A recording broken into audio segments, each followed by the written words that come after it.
और अभी बात कर लेते हैं PSX की। पाकिस्तान स्टॉक एक्सचेंज में रवां साल की दूसरी बड़ी मंदी, अरबों रुपए डूब गए। 100 इंडेक्स में 5,478 पॉइंट्स कमी। 100 इंडेक्स 1,67,691 पॉइंट्स की हद पर बंद हुआ। पाकिस्तान स्टॉक एक्सचेंज में रवां साल की दूसरी बड़ी मंदी देखने में आई। अरबों रुपए डूब गए। 100 इंडेक्स में 5,478 पॉइंट्स की कमी रिकॉर्ड की गई। 100 इंडेक्स 1,67,691 पॉइंट्स की हद पर बंद हुआ।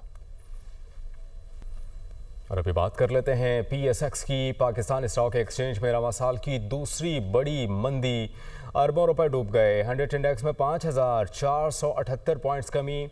100 इंडेक्स 1,67,691 पॉइंट्स की हद पर बंद हुआ। पाकिस्तान स्टॉक एक्सचेंज में रवां साल की दूसरी बड़ी मंदी देखने में आई। अरबों रुपए डूब गए।